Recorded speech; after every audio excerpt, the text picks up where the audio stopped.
Hello and welcome. I'm Patrick Curtis, your host and chief monkey, and this is the Wall Street Oasis Podcast. Join me as I talk to some of the community's most successful and inspirational members to gain valuable insight into different career paths and life in general. Let's get to it. Member S. Man 540 shares his journey from a small boutique bank to a reputable bulge bracket investment bank. How he struck out the first time with on-cycle private equity recruiting while at the boutique, and how he recovered the second time around while at the bulge bracket. Learn how intense the on-cycle private equity recruiting process is and why it's similar to a hostage situation. Enjoy.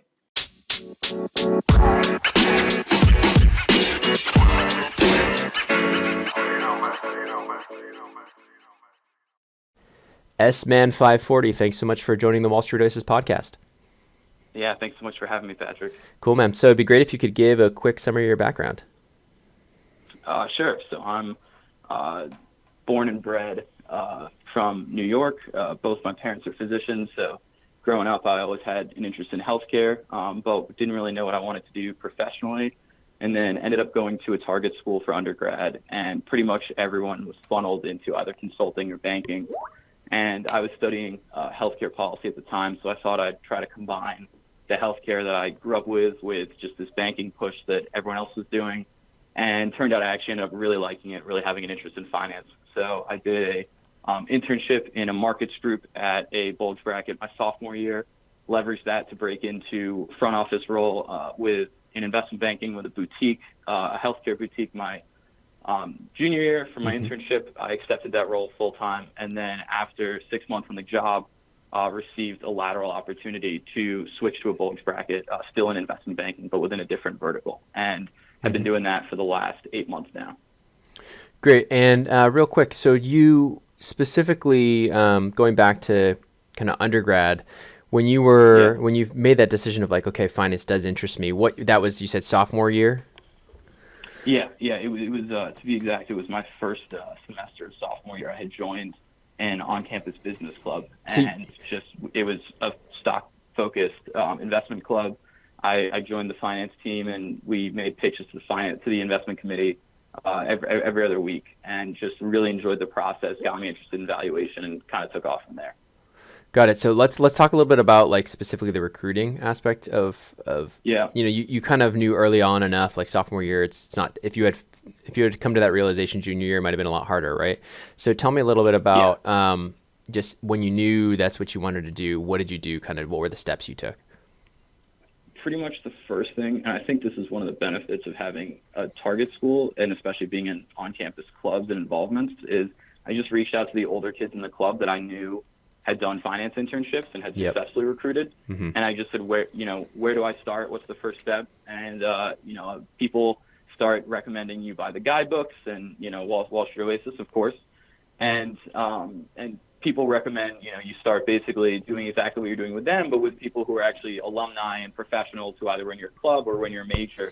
And so LinkedIn was pretty new at the time and was just starting to become really popular. So I made a LinkedIn and just started cold emailing alumni from my specific business club, since it had been around for a long time.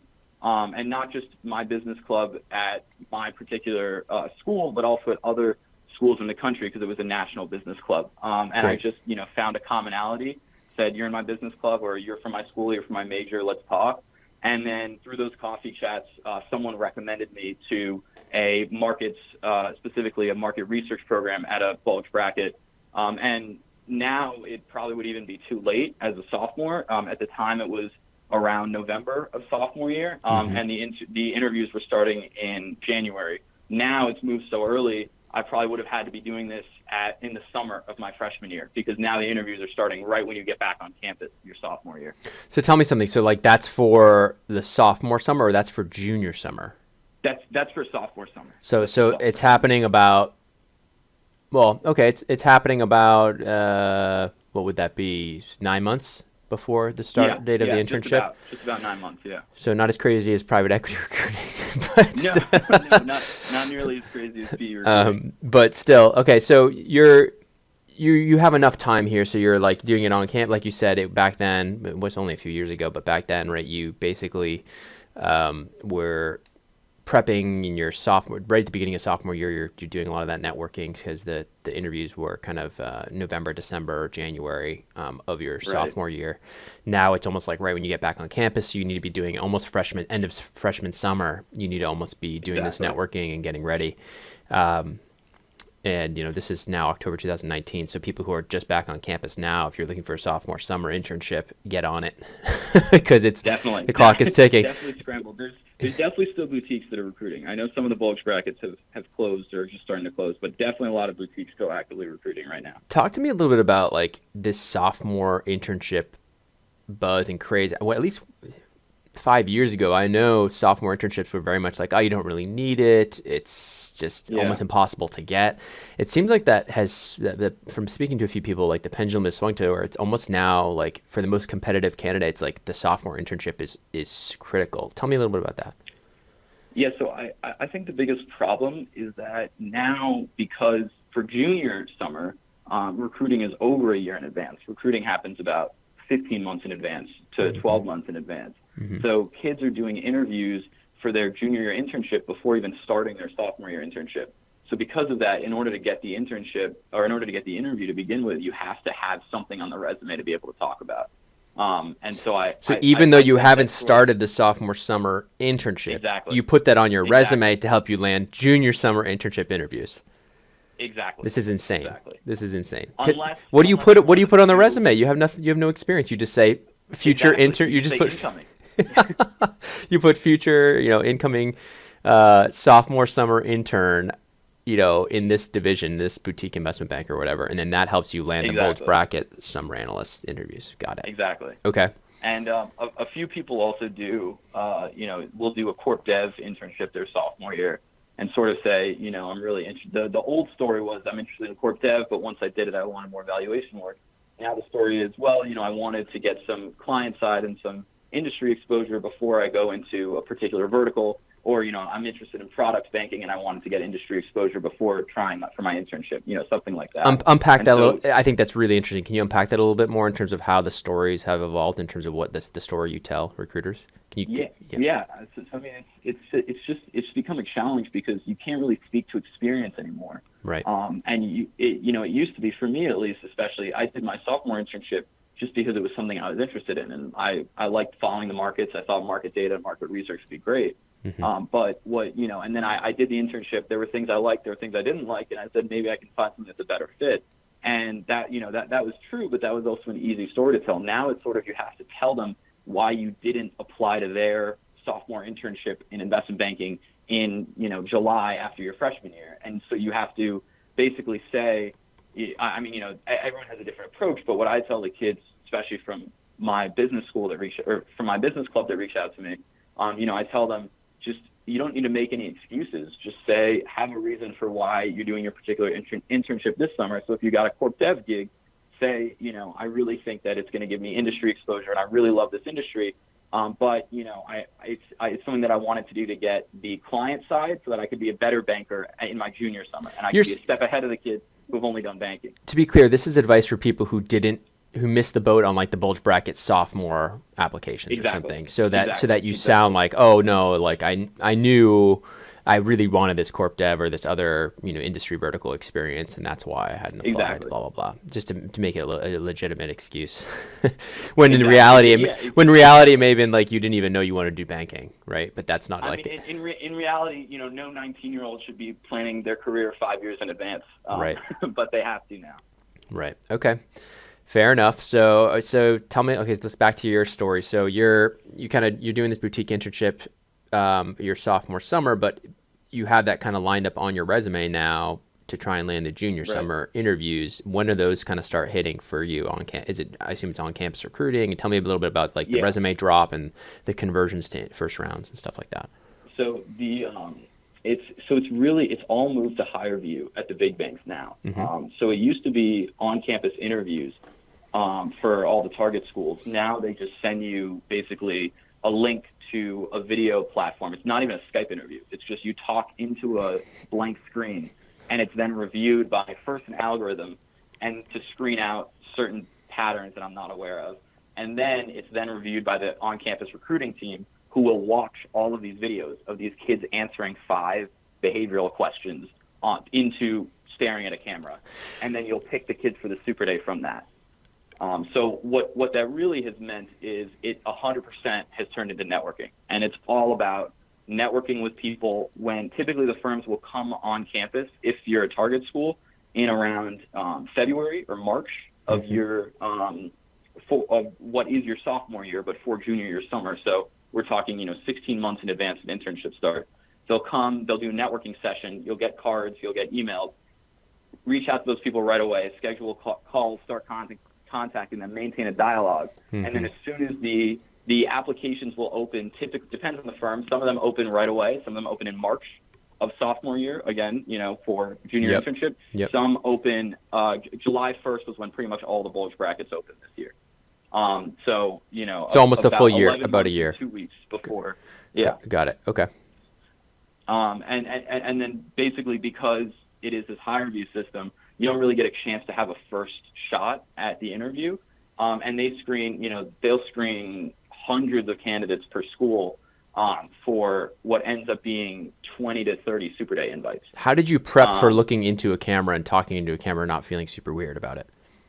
I mean, the higher view thing actually started literally the year after I recruited. Okay. So I didn't have to do it, but most people that I've talked to and asked about it, or that people have reached out and asked me for help, and I sort of put them in touch with friends who are younger, and they basically said that they literally just recorded themselves over and over and over again on their computer, answering simple questions they knew where they were going to get, like why investment banking, why'd you choose your major in college, just tell me about yourself in general, and then you basically just watch video of yourself, and you notice weird things that you're doing.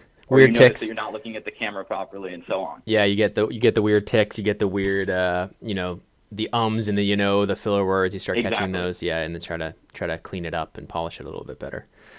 Got it. Also, probably trying not to sound like a robot after you've practiced 100 times. Exactly. Trying to make you sound like a human is pretty hard these days. So yeah. So you didn't have to go through that, but it was fairly accelerated in terms of your process. Tell me a little bit about, so you started, they came on a campus, was it around March, you said? March, April? It was, again, those are timelines for today. For me, they came onto campus just as students were getting back, so August.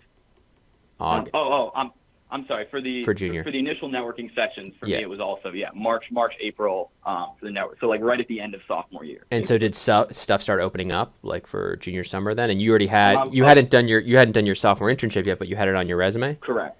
And what did you put, were there any bullets under that? I just put a one line description of what my role would be, working in markets, so on. And then I put, my title was just incoming summer analyst. And that was it. And then the dates that I'd be working and the firm, and that was it. And that's pretty standard nowadays. They expect you to do that. Okay, cool. So they come on campus. You know the game. You're gonna go to these networking sessions for all the bulge brackets, all the other elite boutiques. You're collecting cards, and you just immediately start emailing people to try and get on the phone. Yeah, basically that same night. As soon as you leave, you just start writing your emails, and you send them either that night or you draft them that night and send them first thing the next morning. Mm-hmm. And you basically just say, really enjoyed speaking with you. Let me know if you can find some time to get on the phone. And then, the hit rate's pretty low for that. Like, you might meet 10 people at the event, email all of them, and only one will talk to you. But the key is just every person who talks to you just say at the end, is there anyone you recommend I speak with? Mm-hmm. And especially if you're at a bulge bracket, the most important thing is talking to the staffer, because at least at our firm here, the staffer is in charge of all recruiting, and it's their full-time job. So they basically, they're a banker, like first-year VP or so, and then they get basically a year of, instead of being a banker, they just do recruiting and staffing analysts on projects. Okay. So kind of like a very different role. Whoever gets stuck with that. Exactly. It's basically a treat. I mean, it's a vacation for the first-year VPs. Right. So they basically you're trying to get them on the phone, so you're hoping that one of these analysts or associates or someone who was at the information session will give you that contact.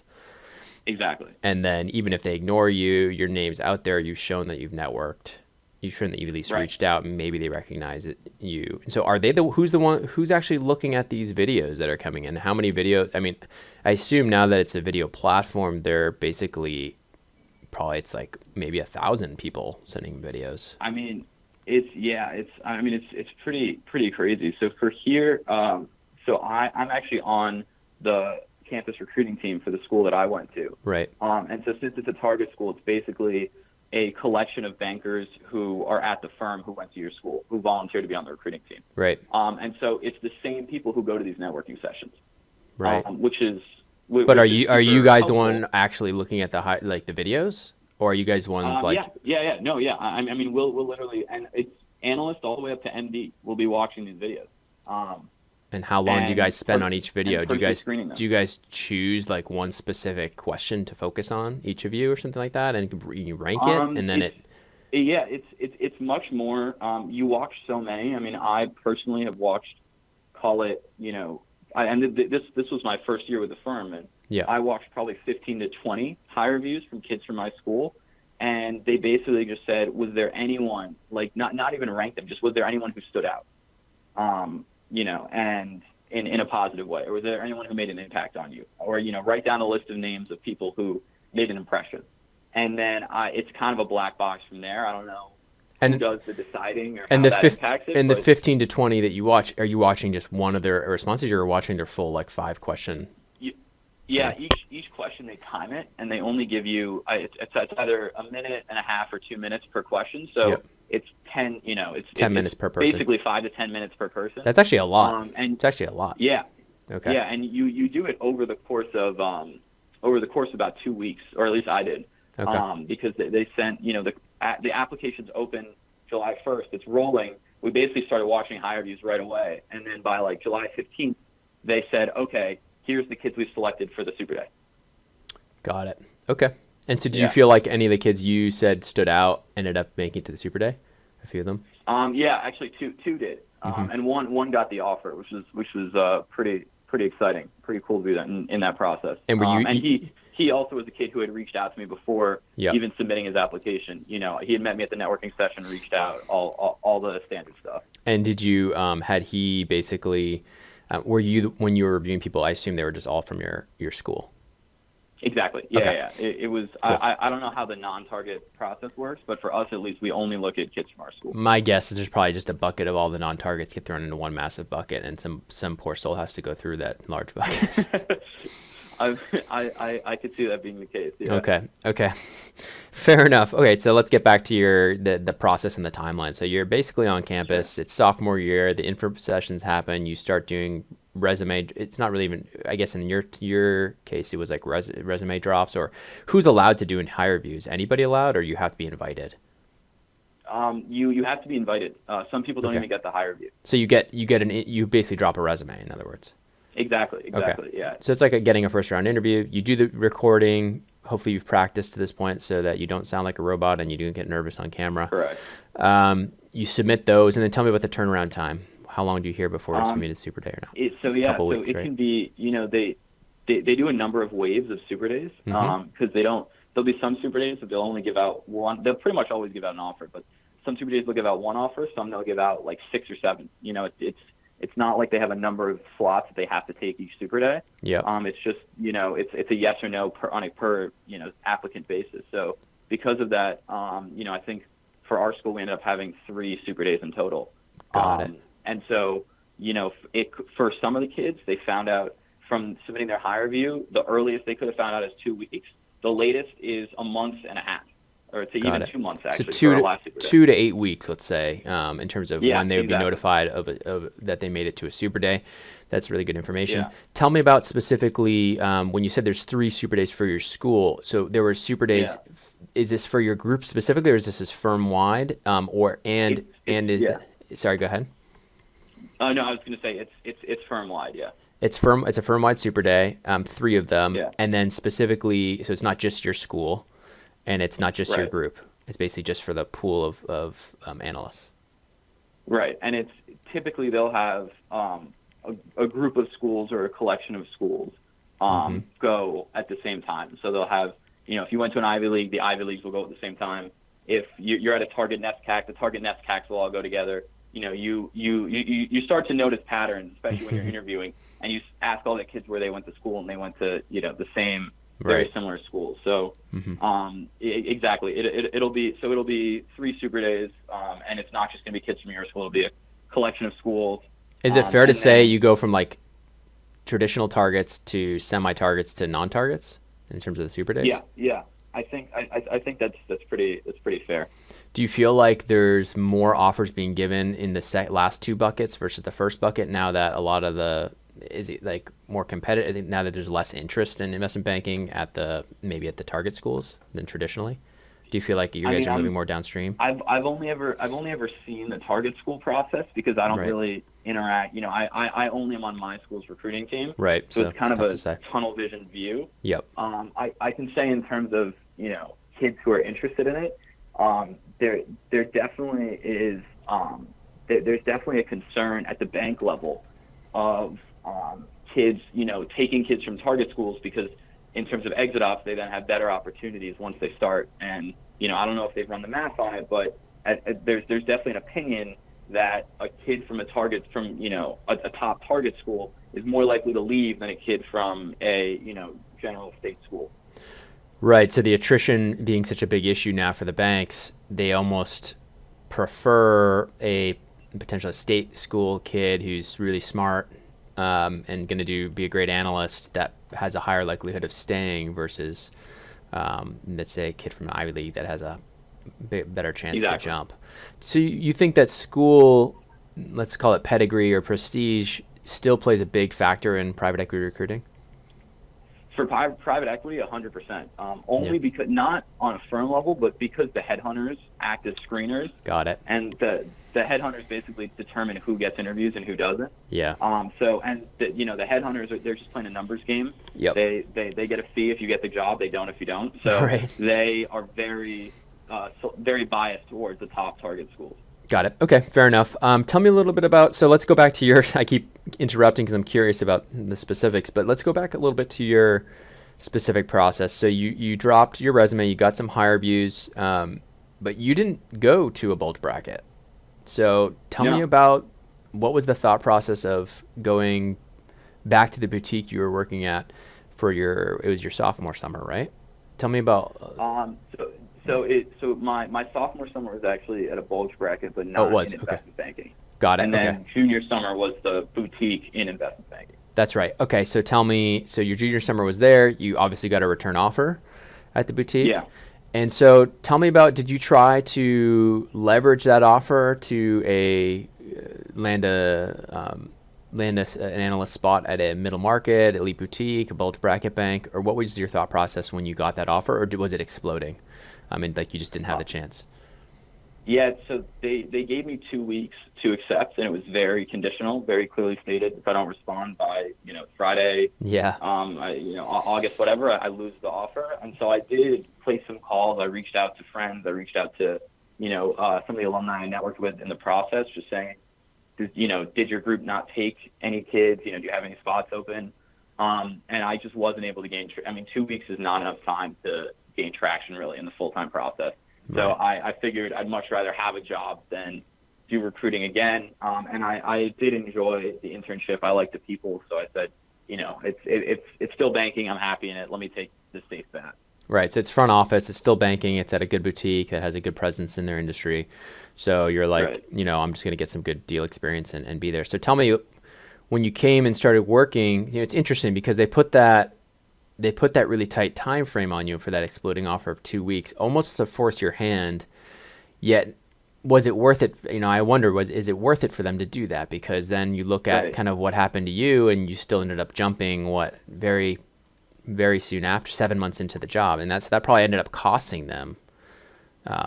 More than hugely. They had to replace me, train the new person, and it's hard to find good people on the run for jobs. 6 months in. Right. So tell me a little bit about that. Like, did you feel when you started with them, was it immediately like you started talking to people and networking now that you were, had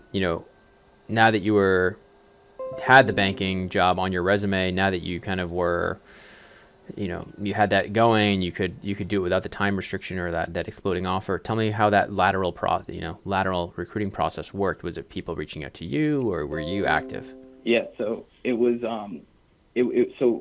my route might be a little different than some of the people who lateral, but basically I had done the on-cycle private equity recruiting process as a first year at this small boutique, and just wasn't able to get any traction with the headhunters. And even from a target school in investment banking at a respected boutique, if at least, maybe I'm putting the blame somewhere else, but to me it felt like I just wasn't taken seriously or getting traction because I wasn't at a top firm. And so to me, that had caused a little bit of frustration, but I was very focused on private equity recruiting.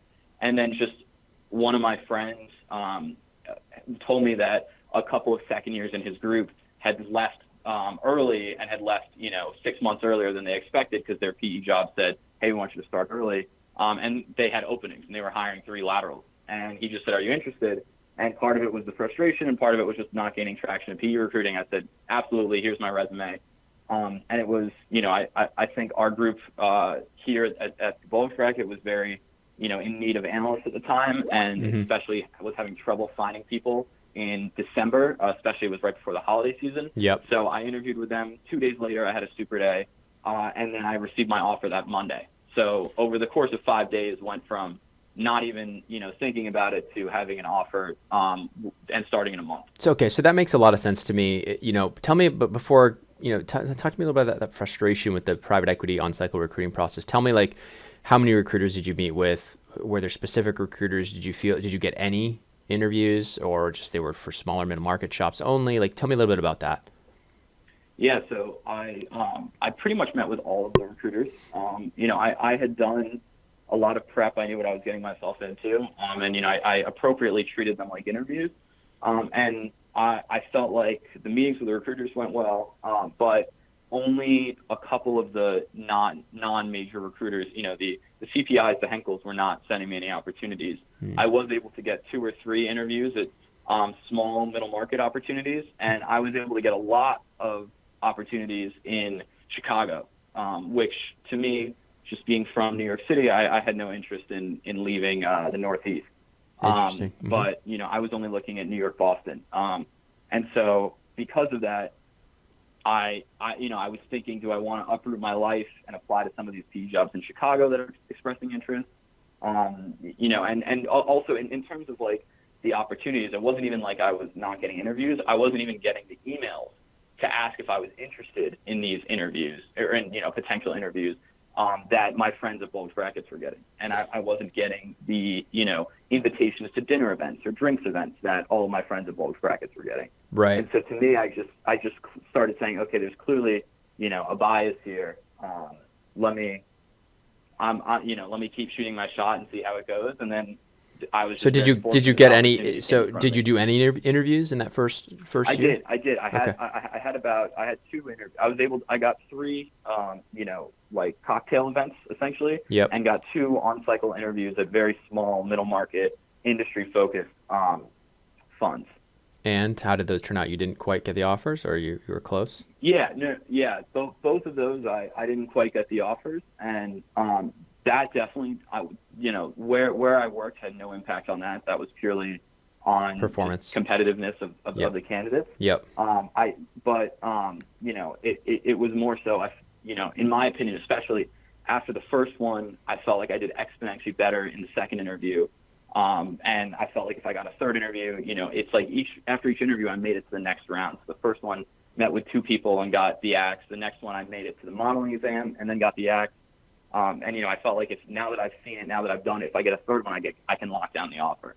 And then just wasn't getting any interest or wasn't getting that third interview. I've interviewed a few people that kind of gone through the on-cycle recruiting process in private equity in their first year of banking, and a lot of them have started saying, they wish they had delayed. Did you have any of that regret? Like you wish you had more prep? Like I know our private equity interview course, a lot of people do that, and then they're like, oh man, I should have done this a long time ago before I had my shots. You know what I mean? Yeah. It sounds like you got to reset a little bit because you did lateral, but talk to me a little bit about the prep you did kind of leading up into the interview.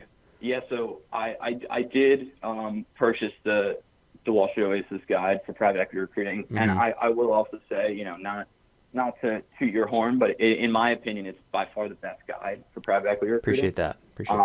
And both in terms of the modeling exams, and I think most importantly, just the technical questions on it. Mm-hmm. Every single interview that I asked, 90% of the technicals I could point to the guide and say he took it from here, or it was an extrapolation of here. Right. And so I had read that over my summer while I was in training. The training is pretty much a joke. It's 2 months of basically a vacation before you start banking. Right. And so I took those 2 months to basically read through the guide, talk to some of my friends who are in the industry, do practice modeling exams.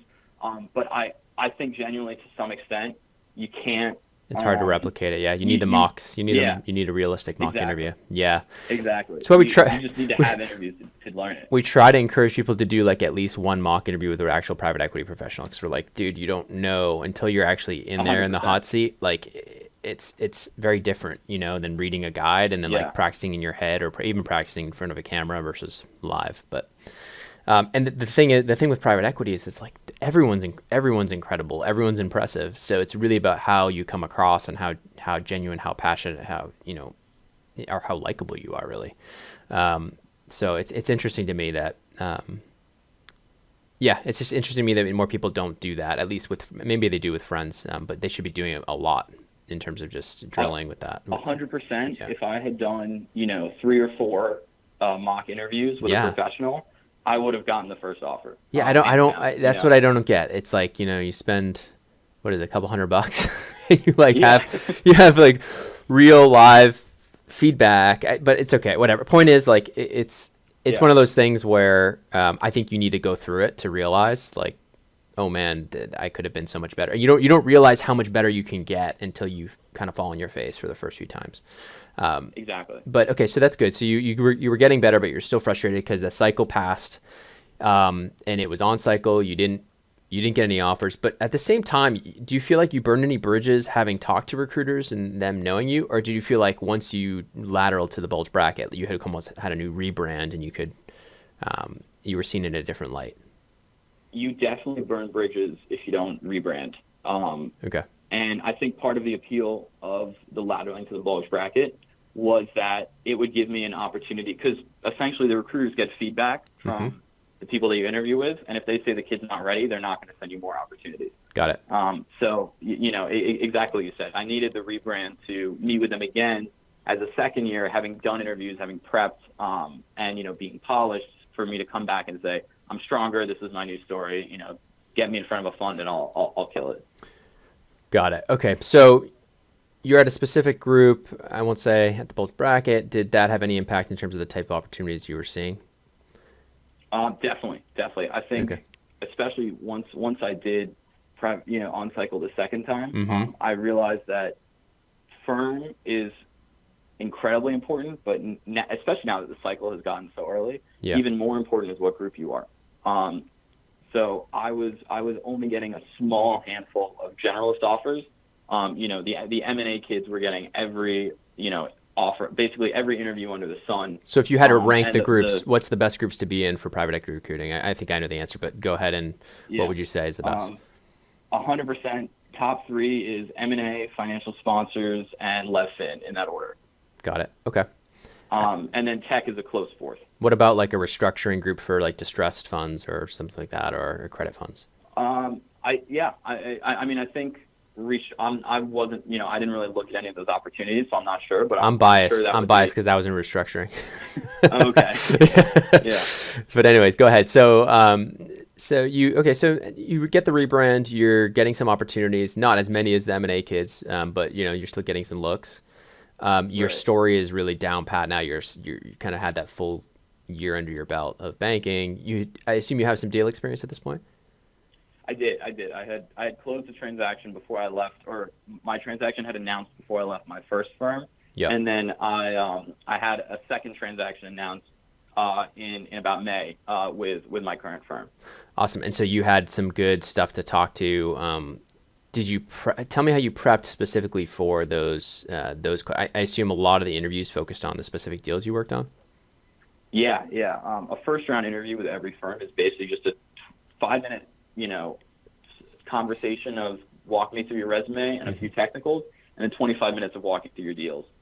And so how do you, any tips specifically on how, I mean, we just released something new on the PE course where we actually have private equity professionals walking through deals they did in banking.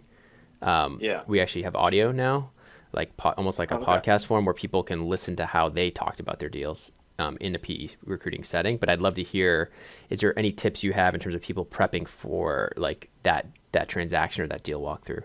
Like what should they know? Yeah.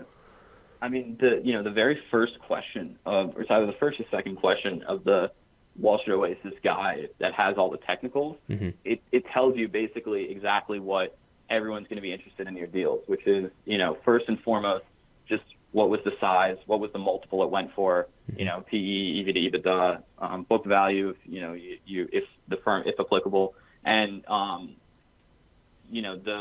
that's sort of the rundown. The next one is the investment thesis. Why does the deal make sense?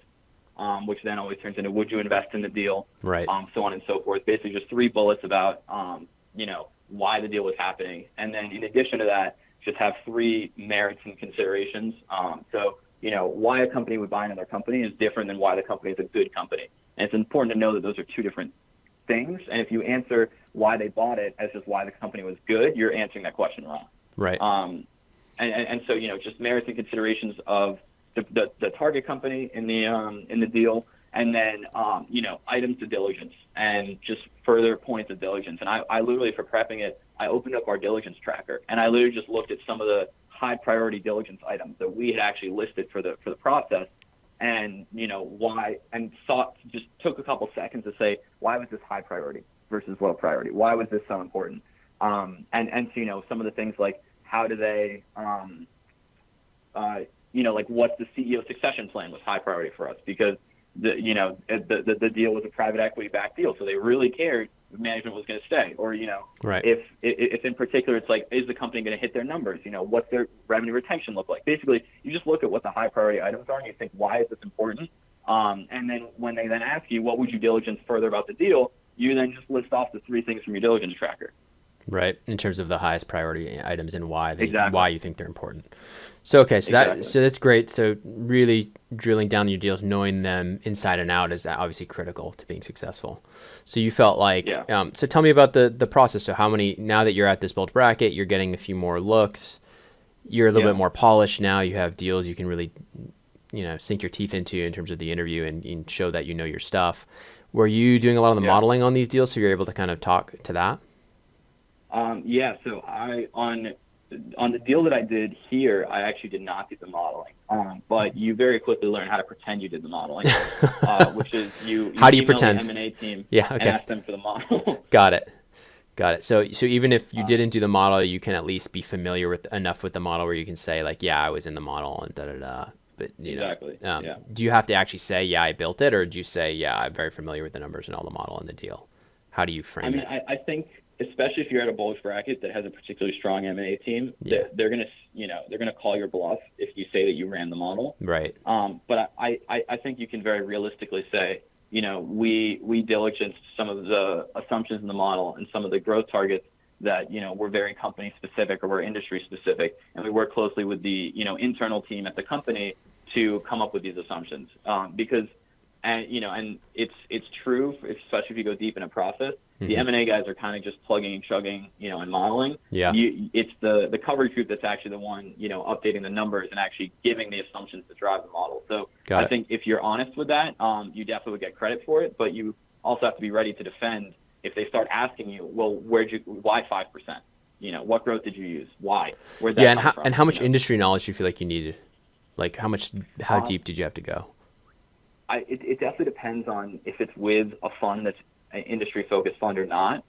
With the generalist funds, 100%, it's not that deep. It's pretty high level. Yep. If it's with a fund in your sector, especially, and this is something that happened to me, unfortunately, if they worked on the deal that you're talking about and they were a potential buyer in it, it's like worst nightmare.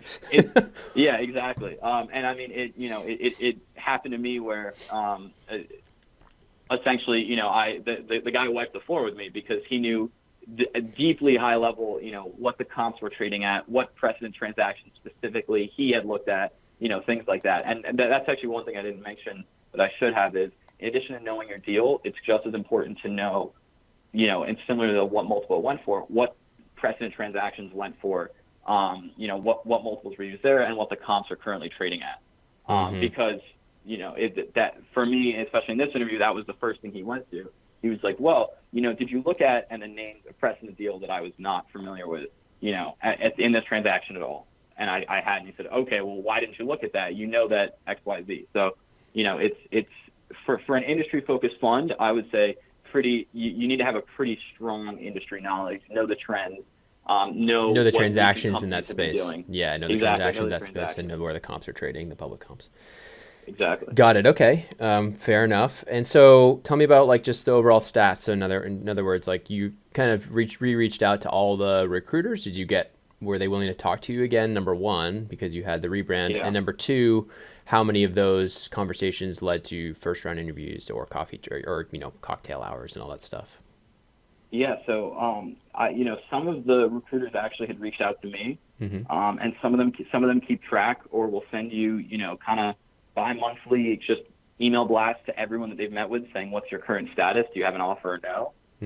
And so some had reached out to me saying, hey, just wanted to check on your status.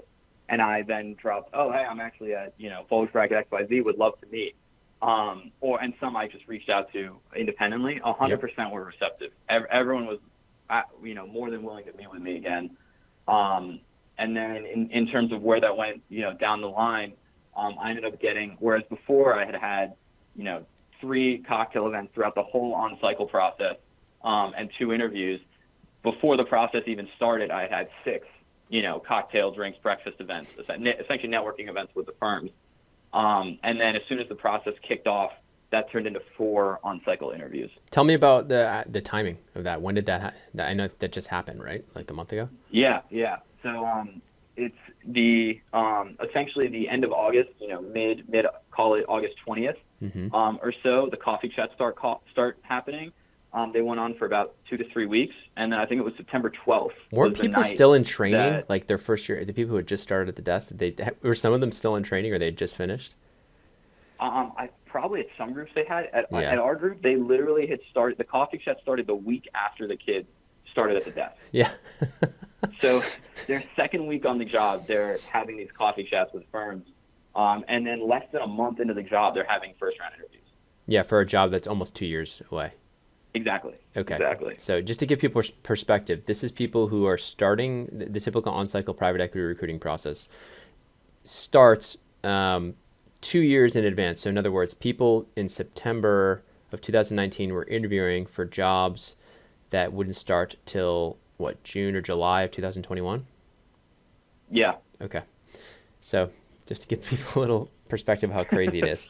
So you're interviewing that 6 or so cocktail hours turns into 4 on-cycle interviews. Do those immediately go to in person or like final rounds, or how many rounds are there? And let's talk about that. Yeah.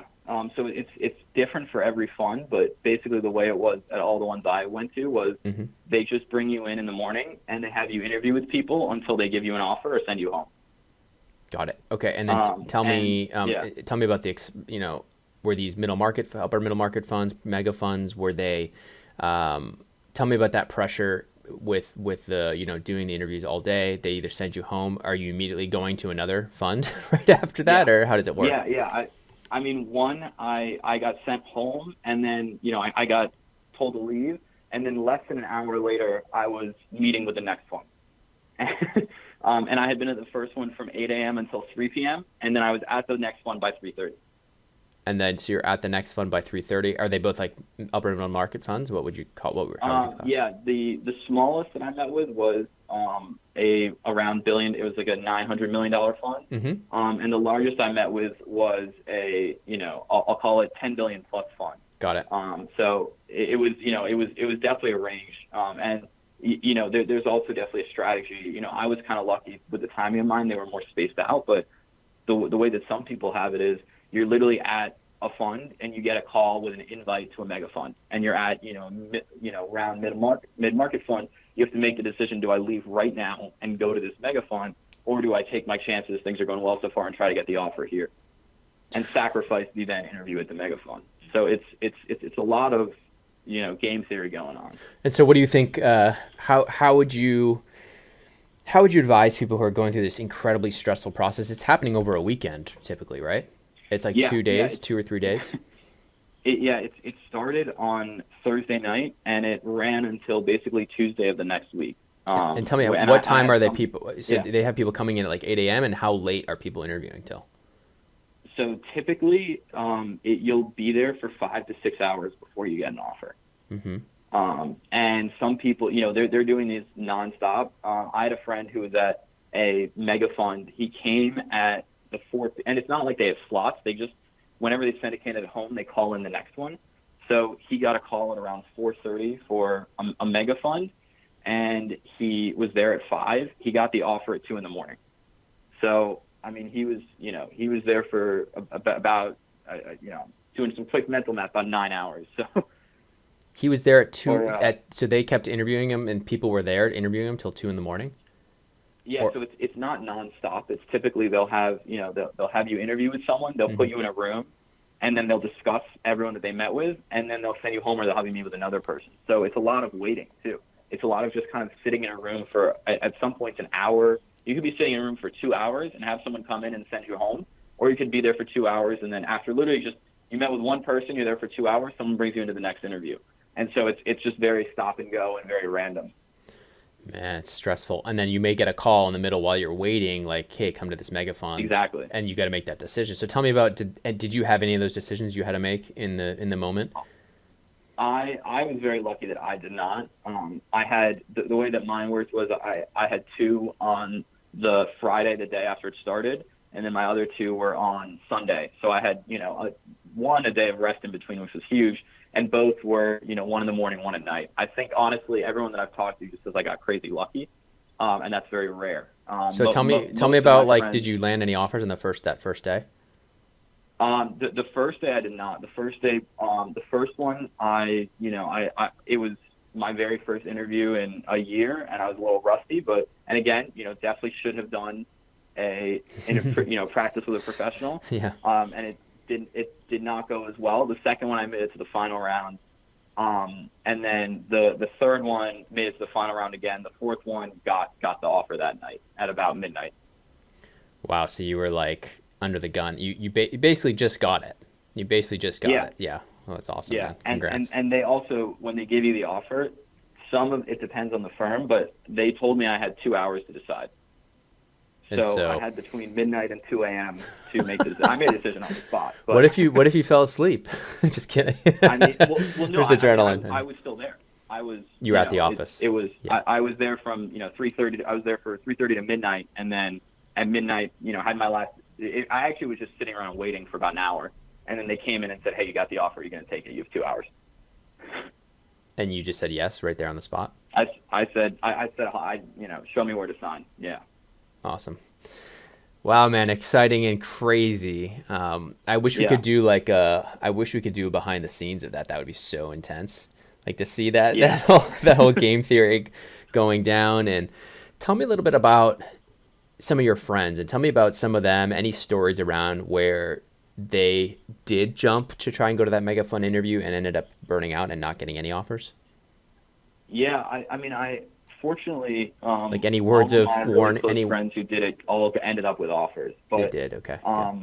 I had one friend who was at a respectable, 1 to 5 billion fund, mm-hmm. and was waiting around basically to hear back if he got the offer or not. Got the call from, top fund, like one of the big 5. Mm-hmm. Got the call, said, I'm going to take my chance. Left. What potentially could have been an offer if he had stayed for another hour or so, and then did that for a couple hours and landed it, which was an incredibly I would never have done in a million years, but it was a gutsy move. Yeah, it was to say the least. It was a gutsy move. But he personally just had felt that his interviews hadn't gone that well at the first one. He was kind of surprised he had made it as far as he did. Got it. And he had met with the top 5 fund, had met with them, knew a bunch of kids from school and from his particular group that were there, and just felt, chances were good he was going to take it. So he felt like at this, even though he got pulled into this first fund that was, let's say, a $1 to $5 billion fund, because the interviews didn't go really, really well, but he felt like maybe he was being kept around almost as backup. And you got to be thinking, like, are other offers going out right now and exploding in 2 hours? And is he just being held there? Interesting. Really interesting, the game theory behind all that. Yeah, I mean, I would think if I'm being held, it's almost like you're being held hostage. Really? Yeah, no, I mean, well, because it's literally, they're like, you sit here while this kid's offer explodes. I think I know the title. I think I'm going to call this the private equity hostage situation. I think that's what I'm going to call it. I like that. I like that a lot, yeah. The game theory of the entire. I mean, we always talk about the game theory of the firms trying to get the top candidates. Tell me a little bit about. Have you heard any rumblings? I know you haven't started in private equity, but from the people and going through the interview, that they're frustrated with the process in terms of how early it's going. Yeah, the people on the other side hate it. I mean, they are, just as frustrated as us. Especially, a lot of them feel like they're seeing good candidates who have a lot of potential that if they'd interviewed in 3 months later, probably would have gotten the job. Mm-hmm. And a lot of them too, just also, it's just very hard to ask someone interview questions. These kids don't have any deals. They only have an internship to go off of. So, for them, they're like, it kind of feels like we're shooting fish in a barrel. Mm-hmm. And what some firms have done to counter that is, especially some of the big firms, they'll have, instead of having like a drinks event or something like that, they'll have coffee chats. And instead of 1 or 2 coffee chats, they'll have like 5 to 10 coffee chats per candidate. Got it. And if they really like a candidate, they'll basically meet with them, over and over again over the course of the 3 weeks before the process starts. And then once the process starts, they basically give them like 2 interviews, they give them a modeling exam. If they pass, they give them the job basically. But yeah, no, 100%, both at the firm that I'll be going to and at people across the board. It seems like no one's happy with how it's going right now. Any advice for people? You came in at an interesting thing because you had that first year under your belt. You kind of had a first bite of the apple, even though you only had a couple interviews. It kind of opened your eyes probably to the process. And then, once you got the rebrand to the Bulge Bracket, you were almost more prepped. But even then, like you said, you had 4 interviews in the first 3, you didn't get the offer.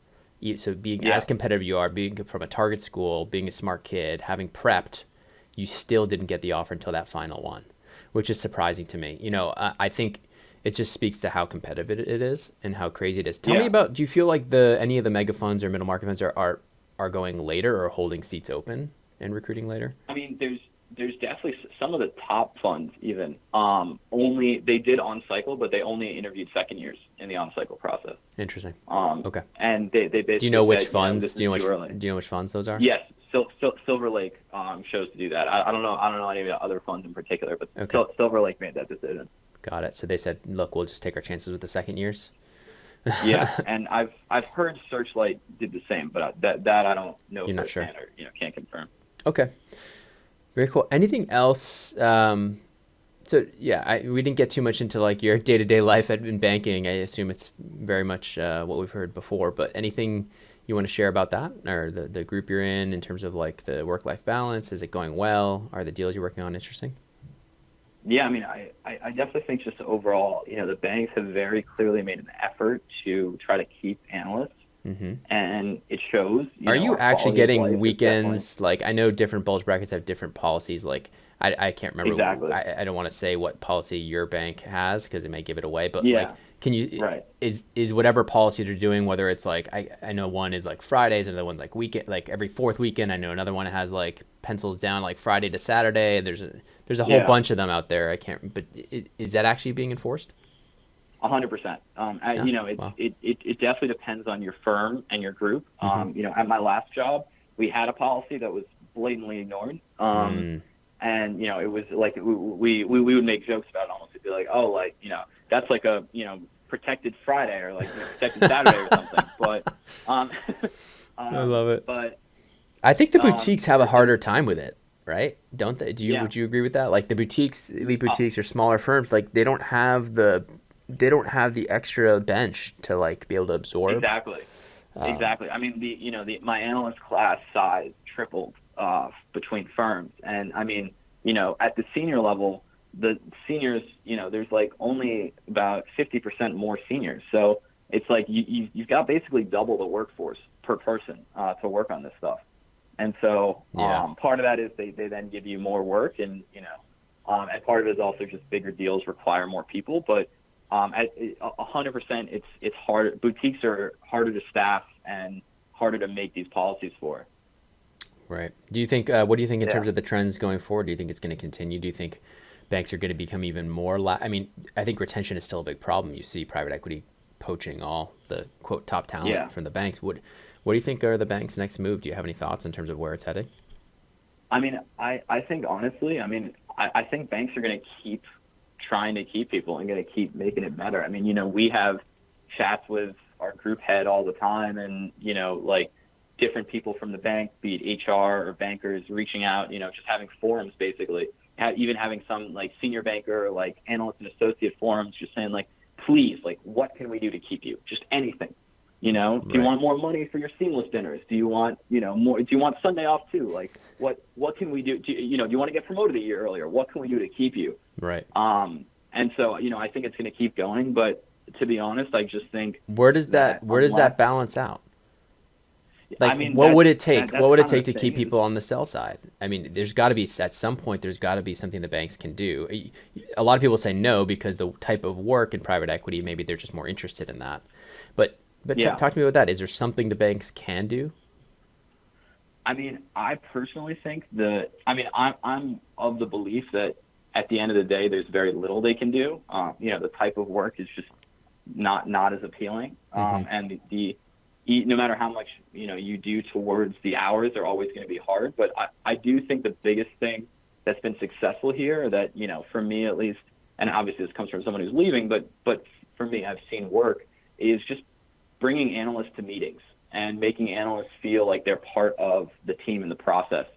And, there's very much still, even after all these initiatives that they have, there's still a mentality that analysts are just kind of, replaceable deal monkeys, cog in the wheel. We're basically just the cog. Yeah, we're exactly. We're basically just woefully underslept robots that can crank through Excel and PowerPoint. And so I think that really the best thing that the banks can do is just like bring them to meetings. Say thank you, as ridiculous as that sounds. Like just having your boss come by and say thanks for the hard work on the pitch, goes a long way. Yeah. And unless they start doing that and analysts become a bigger part of the process, I think if we keep staying, as kind of behind the scenes Excel monkeys, I think it's no matter what, no matter how many protected weekends you get, it's going to stay the same. Yeah, personally, I think that until they continue to drop the hours even more protected weekends, more kind of these policies, but also not just that. I think the early promotions. So the analyst to associate promotion is actually a big deal. I think that actually might really get people to stick around, because if they see a path with no MBA, if they see a path where they actually like to sell and they like the idea of doing transactions, you may actually hold on to a few people each year that you wouldn't have otherwise. And I will say too, in terms of reinforcing that, I have many friends who are taking pay cuts to go to private equity and who are, missing out on a promotion basically, and going from what would be a second-year associate at a bank to a first-year associate at a PE fund, where at the PE fund, associates at the bottom level versus bank, you've got analysts before you and you're a more senior associate. So 100%, I think the early promotions, maybe not yet, but can make a difference. So tell me about, we're on pay a little bit. Tell me a little bit about pay at the boutique, and then you can give little slight ranges if you don't want to give exact. But then tell me about what you've been seeing at your group or at your bank. Definitely, pay at the boutique was better, way better. It's you sort of take a prestige haircut when you go to a bulge bracket. So tell me, like base 100 or something, or base 90, or. Well, the salary is the same pretty much everywhere. Yeah. With the exception of, maybe if you're at the top two, investment banks who give, who give 75, and then Centerview, who notoriously just all in gives kids $300K as an analyst. Right. But with that exception, it's, base salary pretty much across the board is 85 to 90 for analysts. And then bonus at a bulge bracket can be up to, call it, 80% for the top analysts. Whereas at the boutique I was at before, it got up to 120% for the top performing. So you're talking, let's say 90 base and like 100 to 110 bonus for a first year analyst, about which is 200 crazy. all in. Yeah, which is crazy for your first year out of school. Not bad. Yeah. So yeah, a lot of people don't think that or don't understand that sometimes the boutiques pay more because they understand they need to attract the top talent. So okay, and then private equity. Do you have an idea of what you're going to be getting or what the ranges are that you're seeing from other people? I think, for most of the people that I've talked to, obviously it depends on fund size. Yep. If you're at a fund that's in the, 5 billion plus range, it seems like 250 to 300 is what, all in, is what you can expect. And then the middle markets can range like crazy. I mean, I have some friends who are getting all in 180, which is, a pay, pay cut. There are some third-year analysts that make more than that. Right. And so, sounds like my first year in private equity. Yeah. Yeah. I mean, but there's also some people at, very small middle market funds that as a first year associate, you can start getting carry. So, I mean, and those do still exist. And those are like, the 500 million to below funds. But if you're getting carry in a well-performing fund, you can pass 300 pretty easily. In terms of all in. Yeah, fair enough. Okay, so in terms of yourself, so this is an on-cycle process, so you still have a couple years at your bulge bracket, correct? Yeah. I've still got 2 more years left. So how do you plan to survive, knowing that you have a private equity offer? How are you going to motivate yourself? I mean, to me, I actually think, I'm just in general a very hardworking person and someone who actually very much enjoys finance and enjoys what I do. Obviously, I don't enjoy, formatting boxes in PowerPoint. But I think, to me, like there was almost, once I got the job, my biggest concern was what do I do with all my free time now? Because I basically had spent every second I wasn't sleeping or working, I was just prepping for PE interviews. Yeah, all your free time because you're only working 70 hours a week.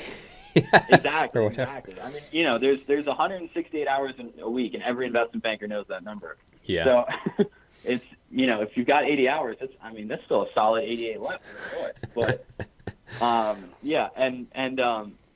think the other big thing is, there is, especially with the early promotions coming in now, I do still have to earn a promotion to associate if I'm going to stay for the full 2 years. So there's still a lot of pressure to continue to be a top performer and stay on the game.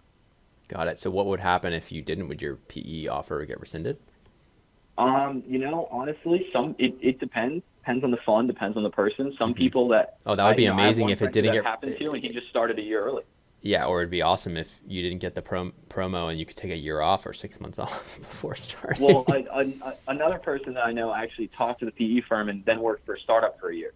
Very cool. And worked for one of his college buddies was starting a small company out in San Fran, and he wanted to work for it. It's something that you have to talk to your fund with, and you have to make sure they're okay with it. I don't know if they're going to sign off on a year of vacation. Yeah, probably not. Yeah. I don't think you need a year, but 6 months would be nice, or 3 months at least before starting. Yeah, exactly. But I think from, the few people that I've talked to, the majority have just started a year early. Got it. Fair enough. And so before we wrap up, any kind of words of wisdom you would be giving your younger self?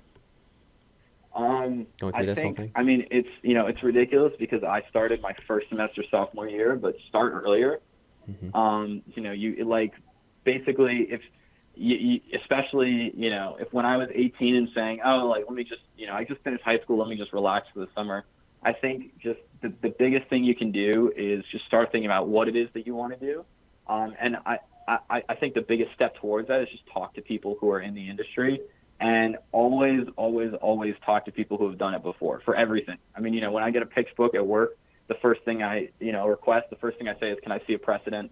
And same thing, like, if you're tasked with a decision or you want to become involved with something, you should always say, well, what have people done before? And talking to those people and learning from them is one, it's great for networking. If I had a high school senior reach out to me because he went to my high school, and he found me on LinkedIn, and I was incredibly impressed. I mean, I said keep in touch, and if he emails me next year when recruiting starts, I'll forward him to HR in a heartbeat. But then even more so, just I made a bunch of mistakes, and I would sit myself down and walk myself through those mistakes. But even more importantly, I'd say, if I only get this one conversation with you, instead of wasting it talking to me, just make sure to talk to as many people and find out their mistakes and what they would do differently.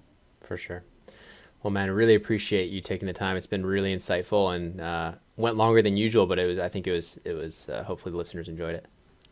Yeah, definitely. I mean, it's definitely something I enjoyed talking about. I'm, glad that process is behind me, but, I also just want to thank you both for your time and also just, all the resources that WSO provides.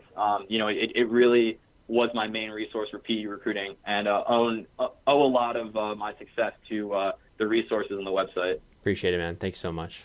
And thanks to you, my listeners at Wall Street Oasis. If you have any suggestions whatsoever, please don't hesitate to send them my way, Patrick at wallstreetoasis.com. Until next time.